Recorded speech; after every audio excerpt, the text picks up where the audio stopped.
বাংলার মাটিতে এমন কিছু ইতিহাস লুকিয়ে আছে যেগুলো জানলে গায়ে কাটা দেয়। আজকে আমরা যাচ্ছি হাজার বছরের পুরনো এক শহরে, মহাস্থানগড়। এটা শুধু একটা প্রত্নতাত্ত্বিক স্থান না, এটা আমাদের বাঙালি জাতির গৌরবের প্রতীক। মহাস্থানগড় অবস্থিত বগুড়া জেলার শিবগঞ্জ উপজেলায়। ইতিহাসবিদদের মতে এই জায়গাটা খ্রিস্টপূর্ব ৩ শতকে মৌর্য সাম্রাজ্যের অধীনে ছিল। তখন এর নাম ছিল পুন্ড্রবর্ধন। এটি ছিল প্রাচীন বাংলার প্রথম রাজধানী।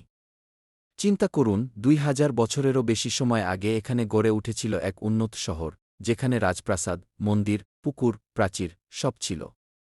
মহাস্থানগড়ের ধ্বংসাবশেষ প্রথমে আবিষ্কার করেন ইউরোপীয় অভিযাত্রীরা ১৮০৮ সালে। পরে ব্রিটিশ আমলে এখানকার খনন কাজ শুরু হয়। একে একে উঠে আসে প্রাচীন ইটের প্রাচীর, ধর্মীয় স্থাপনা, ব্রোঞ্জের মূর্তি আর নানা ধরনের পুরাতাত্ত্বিক নিদর্শন। এখানে যেটা সবচেয়ে বিখ্যাত সেটা হল গোকুল মেদ, লোকেরা একে বেহুলার বাসরঘরও বলে। এখানকার প্রতিটি ইট যেন একটা ইতিহাস বই। আরও আছে পরিখা, বৌদ্ধ স্তূপ, প্রাচীন মুদ্রা আর নানা ধরনের অলঙ্কার।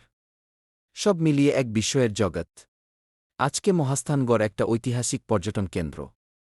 দেশবিদেশ থেকে মানুষ আসে এই ইতিহাসকে দেখতে, জানতে। কিন্তু দুঃখজনকভাবে আমাদের অনেকেই জানি না এর প্রকৃত গুরুত্ব। সরকারের সংরক্ষণ প্রয়োজন, আর আমাদের দায়িত্ব এটাকে ভালোবাসা দেওয়া।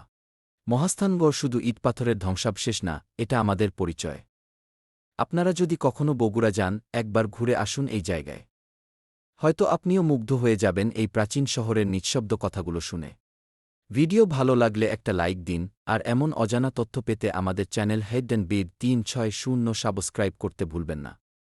নতুন ভিডিও নিয়ে আবার হাজির হব খুব শিগগিরই।